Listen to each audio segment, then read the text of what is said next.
Hello and welcome to this edition of FYI Weekly, your official source for the latest news and information from the city of Greensboro. The Greensboro Police Department's Traffic Safety Unit will conduct Operation School Watch today through Friday, September 6th. GPD will partner with the Guilford County Sheriff's Office, High Point Police Department, and the State Highway Patrol. Law enforcement will focus on school zones in order to ensure the safety of students and faculty as they start the new school year. Officers will primarily be looking for speeding in a school zone, seatbelt violations, crosswalk violations, graduated driving violations, and other infractions during this safety campaign. Officers will use marked and unmarked police vehicles, police motorcycles, and police spotter strategies. Officers will be following school bus routes while watching for motorists who fail to stop for stopped school buses, displaying their red lights and stop arms.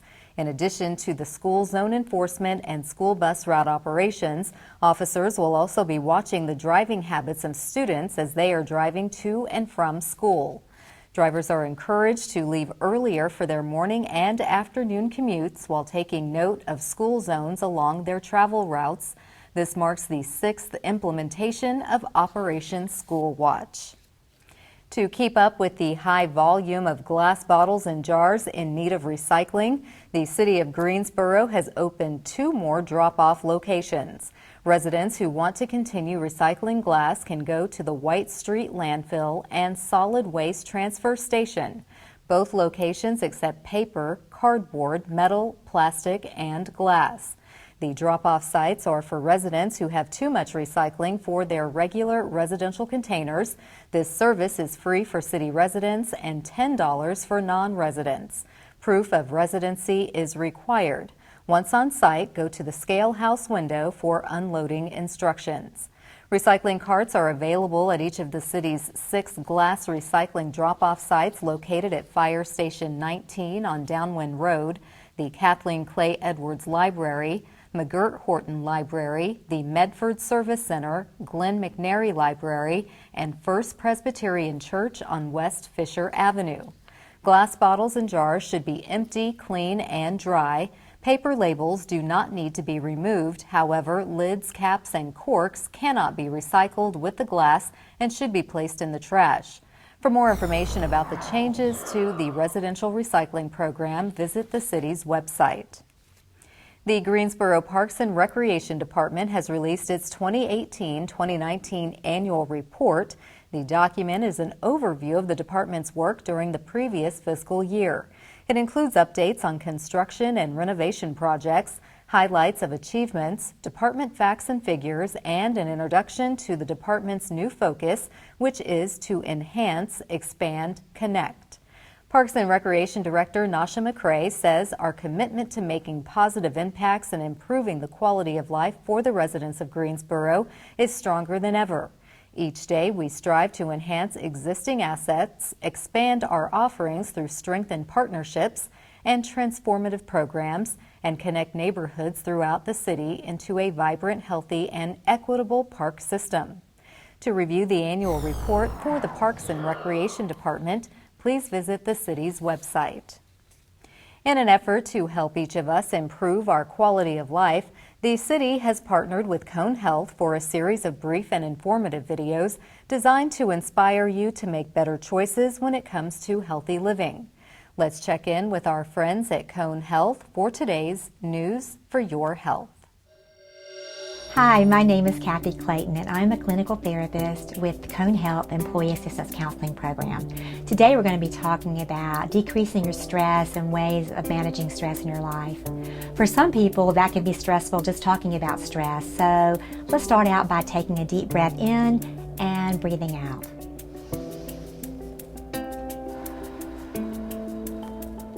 Okay, let's begin.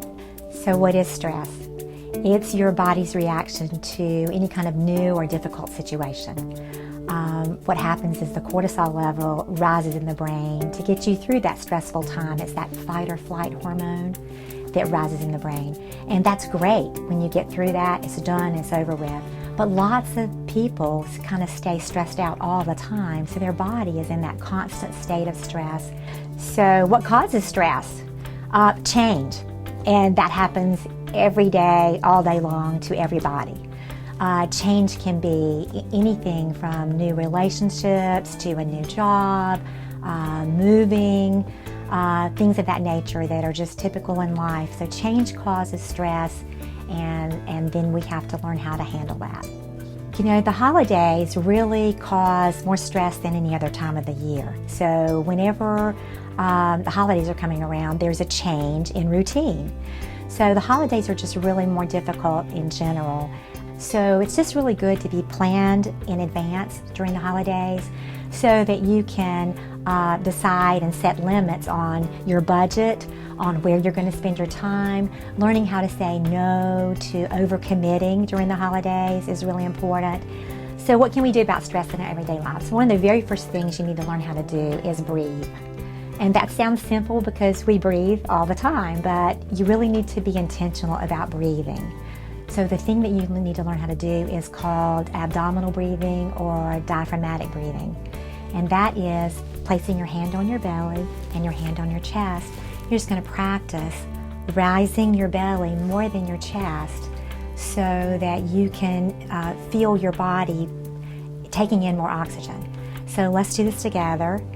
You're going to breathe in through your nose and out through your mouth again, and try to make your belly rise more than your chest.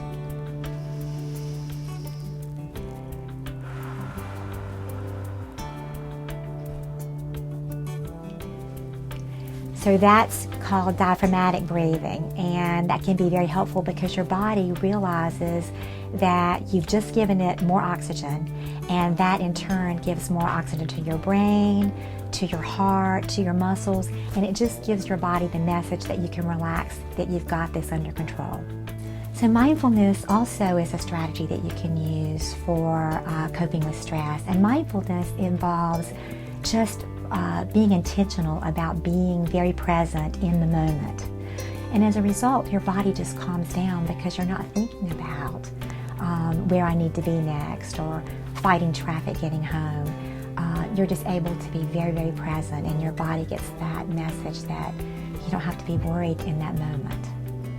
So another strategy that a lot of people use is called progressive muscle relaxation.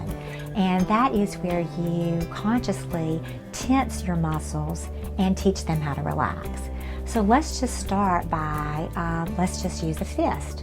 So we're just going to take our fist and we're going to tighten it really, really tight and hold it for a period of time, like 5 to 7 seconds.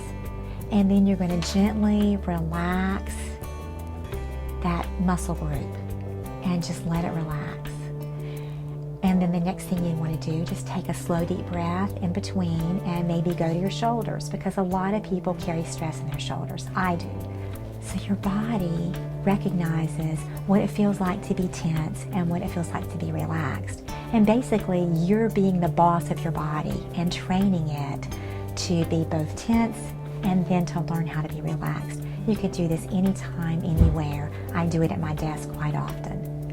I think that most people don't know that if you exercise just for 45 minutes, that it releases 6 to 8 hours of serotonin and dopamine in your brain, which is those hormones that kind of give you that sense of well-being and that all is well in the world.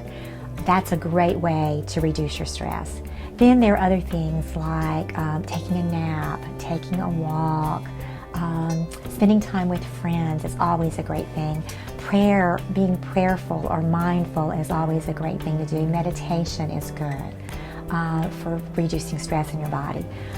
Gardening, cooking, whatever your hobbies are, those are always great things to do. Just engaging in things that bring you pleasure and bring you joy are the ways that you can reduce stress in your body. I hope these techniques will be helpful in learning to take better care of yourself and managing your stress, because if you can do this, then you'll in turn be able to take better care of others. For more information on this or for other services that are available, please visit our website at conehelp.com/stress. Thank you for joining me today. Again, this is Kathy Clayton. Have a great day. The city is setting its sights on being LEED certified, and residents will have an opportunity to share their views on sustainability. We'll have that story and more news coming up after the break. Stay with us.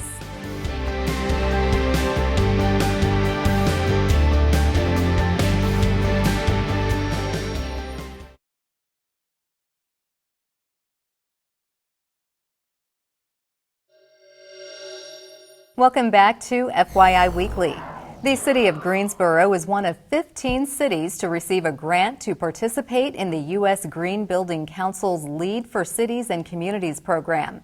The grant provides the city $25,000 in financial assistance, educational resources, and technical support to become a LEED certified city. To date, across the council's programs, more than 90 cities and communities from around the globe are certified. The LEED certification process will help the city track and verify performance on a wide variety of sustainability indicators, including energy, water, transportation, education, and health. LEED for Cities provides a consistent rating system and independently verified data analysis, allowing comparison with local, regional, and global peer cities. Over the next few months, Green Building Council staff will guide the city in identifying and compiling relevant data to evaluate Greensboro's current performance levels. Becoming LEED certified will help the city become more fiscally sustainable and better serve the community. The city will engage community stakeholders to assist in this process, including interested individuals, advocacy groups, faith communities, and the universities. For more information about the LEED for Cities program, contact Jeff Sovich, Senior Planner with the city's Planning Department, at 336-433-7264. The Greensboro Department of Transportation, or GDOT, has released its 2018-2019 annual report. The report includes planning and construction details about transportation projects, an overview of the Vision Zero Greensboro Action Plan, details about various green initiatives underway, Greensboro Transit Agency news, and other information about the department's activities in the last fiscal year. This marks the last annual report for GDOT Director Adam Fisher, who will retire at the end of August after serving the city for 32 years. Great strides have been made to further develop a safe multimodal transportation system, and plans have been developed that will sustain the city's transportation system in a manner that conserves our environment long into the future. These accomplishments are the results of GDOT's more than 250 dedicated and committed staff and contracted employees. To review the annual report for the Greensboro Department of Transportation, visit the city's website. The city of Greensboro is requesting proposals for the sale and development of a 24-unit apartment complex located at 1004 John Demery Drive. This request for proposal includes an option to apply for a low-interest housing rehabilitation loan up to $500,000 using federal Community Development Block Grant funds. Proposals for this project should be directed to the city's Neighborhood Development Department no later than 5 p.m. on Friday, September 6th. For more information, call Valerie Moore at 336-373-4636. In an effort to spotlight and celebrate local artists, business owners, community builders, and essentially the next generation of leaders, the city is proud to partner with Action Greensboro to introduce our Made in Greensboro series. This day, we place the spotlight on the comic genius of Jermaine Exum.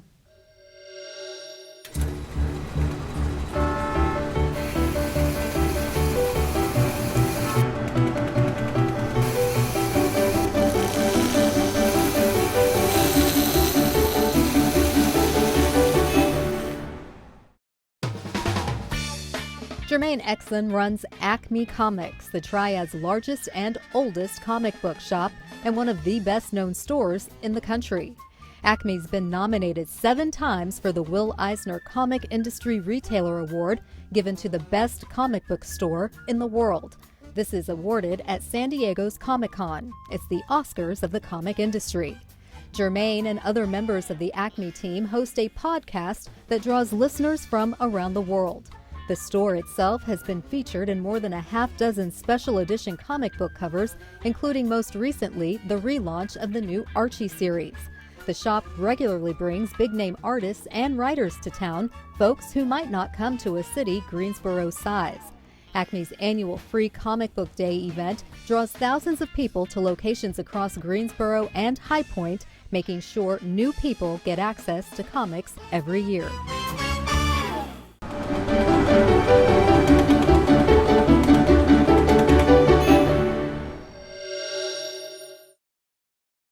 To learn more about Made in Greensboro or to see more images taken by photographers Jerry Walford and Scott Mothersbaugh, visit the Action Greensboro website at madeingso.com.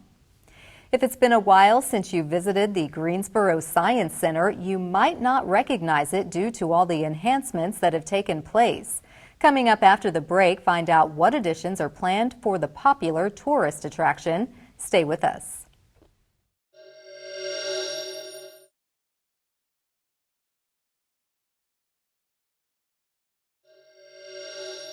Welcome back to FYI Weekly. The Greensboro Science Center is a sparkling jewel in our treasure trove of tourist attractions. Last year, the center tracked more than 440,000 visitors. Joining me now to tell us about the exciting enhancements on the horizon is Lindsay Zarecki. She is the VP of Conservation and Research. Hello, Lindsay. Welcome to the show. Hi, thank you for having me. Thank you for joining me. So tell me about Greensboro Science Center staff's plans to travel to Mona Island. What will your team be doing? So Mona Island is a small island off the coast of Puerto Rico, and living on that island is an endangered species of iguana, and we don't know much about them. So we are sending a team to join a federal group as well as another conservation group to do an iguana survey. So we want to know who's there, how many are there, and then we can create a plan as to how to protect them and keep them there. Okay, and would you envision maybe bringing one back to the Science Center? We probably won't bring one here. Our goal would be to do a Head Start program there. Okay. We'd like to keep everything on the island where it's the habitat and the environment they're used to. Okay, well that makes sense. Now speaking of that, that's a little bit of learning, development, training. How does the Science Center fund those aspects of what you do, whether it's local or abroad? We have a variety of revenue sources that we use. We have a couple really great events. We have a pajama party for little kids and a Brews and Bubbles alcohol party for adults. And the money we raise through those events go to support programs like this. Okay, and can you give us examples of where you go or maybe you send folks from here to educate others? So we do a variety of things. We either work with our local agencies to go out in the field and do work, or we can provide our knowledge to our colleagues out in the field. We have sent staff to places like South Africa to help with the flamingo crisis, as well as to work with African penguins. We've also had staff who work with our state government to update species profiles for our local fauna that we have here. Okay, well that's very interesting and much excitement on the job, I would say. Now last year we announced the plans for the creation of the future Cole Family Butterfly House and Monarch Conservation Project. How is that coming along? That is a really great project. We're really excited about it. We are currently doing all of our research to make sure that we build a beautiful butterfly house that's full of fluttering butterflies and lush vegetation, flowers everywhere, and a really strong message on monarch butterfly conservation. It's an animal that really needs it, and it's one you'll see here in your backyard. Yes. So there's a lot we can do on a local scale, and we hope to engage our audience with that information. Well, I've seen the renderings, and it looks absolutely spectacular, as with everything that goes on at the Science Center. So I'm looking forward to when that opens. And before you go, tell us about the wetland project happening at the zoo. We have a small pond down in our lower zoo, and so we are working with a local university to monitor that pond and to really track its water chemistry and see how it does throughout our zoo expansion, so that way we can provide advice to others. When you're doing a major project, here are things that you can do to keep that water healthy. Okay, well, all sorts of resources and knowledge available through the Science Center. It is, of course, as I mentioned earlier, one of the highest visited spaces in our city. And we thank you so much, Lindsay, for taking time out to tell us about your future work with iguanas and a sneak peek at some of the upcoming new exhibits. So I hope you'll come back and keep us posted on all the other great things happening at the Greensboro Science Center. Of course, of course. Thank you. Stay tuned for a little-known fact about Greensboro as we tell you something about the city. That's coming up after the break. Stay with us.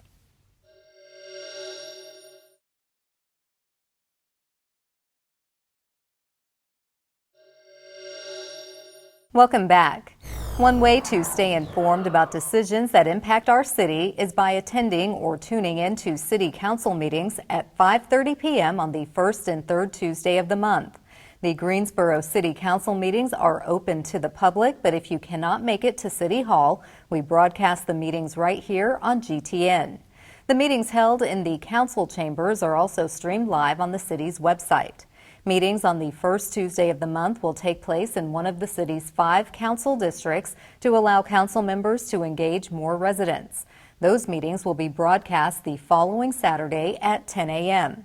Meetings on the third Tuesday of the month will continue to take place on Level 2 of the Melvin Municipal Office Building, located at 300 West Washington Street. The fourth Tuesday is reserved for a meeting as needed. To review the council meeting locations, schedule, and agendas, please visit the city's website. Here's an opportunity to learn a little something about the city. Greensboro is the 3rd city in the country to participate in eBay's Retail Revival program, which focuses on bringing traditional Main Street businesses online, introducing them to new customers around the world. Businesses that have been selected to participate in Greensboro are being trained on eBay best practices, such as shipping and inventory listing, to ensure participants are set up for success. There is a diverse group of 75 local entrepreneurs enrolled in the program, which is the most of any city participating to date. Retail Revival is a path in which eBay enables small businesses to stay local and sell global. A recent eBay report on global trade efforts shows 96% of eBay-enabled small businesses export internationally compared to 1.2% of other businesses in North Carolina. Retail Revival will help fuel the growth of Greensboro small businesses by equipping them with the tools they need to harness the power of eBay's platform and global marketplace. Each partner city works with eBay for a 12-month period, during which participating businesses receive training support and resources to start and scale their businesses on eBay. Coming up after the break, we'll showcase our department spotlight, but first, prepare to mark your calendar for all the great events happening this week on the town.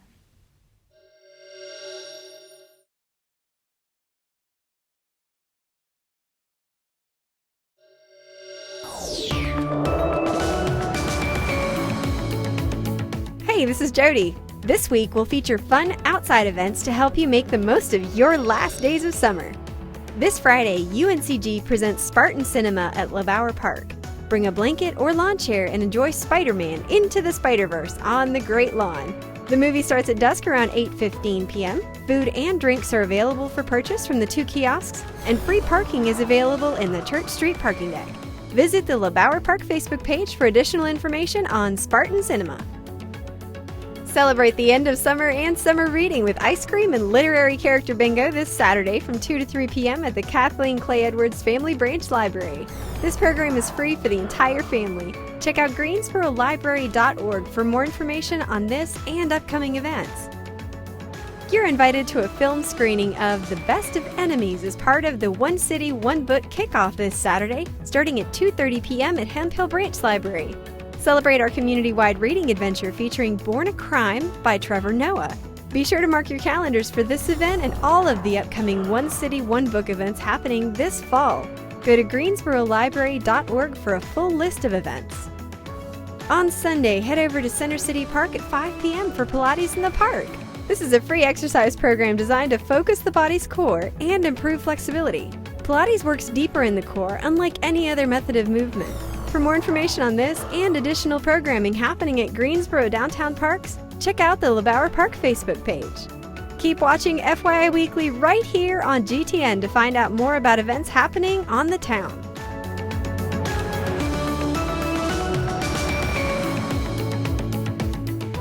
Welcome back.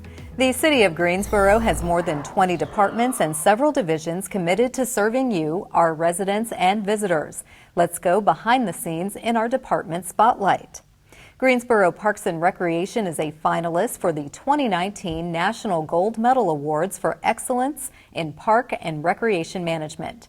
Founded in 1965, the gold medal goes to communities that demonstrate excellence in parks and recreation through long-range planning, resource management, volunteerism, environmental stewardship, program development, professional development, and agency recognition. Applications are separated into 7 classes, with 5 of those based on population, 1 for armed forces recreation, and 1 class for state park systems awarded on odd-numbered years. Greensboro is a 3-time gold medal winner, previously honored in 1979, 1987, and 2002. Winners will be announced in September during the NRPA General Session at the 2019 Annual Conference in Baltimore, Maryland.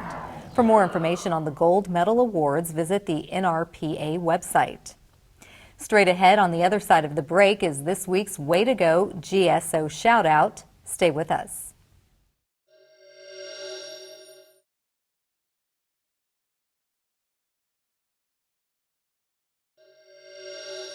As we draw to a close, we always want to end on a positive note with our Way to Go GSO Shoutout. This week's shoutout goes to The Forge for being among 12 maker spaces in the country to receive Small Business Administration funding.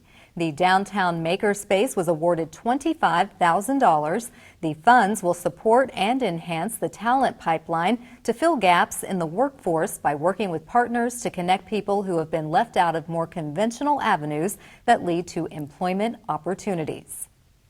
That concludes this edition of FYI Weekly, but you can easily stay connected to the latest city news by linking to us on Facebook, Twitter, YouTube, and Instagram. Alexa users can subscribe to our 5-minute flash briefings, and be sure to download our weekly podcast, Talk City Greensboro. For all of us here at the City of Greensboro, thanks for watching, and we'll see you next time.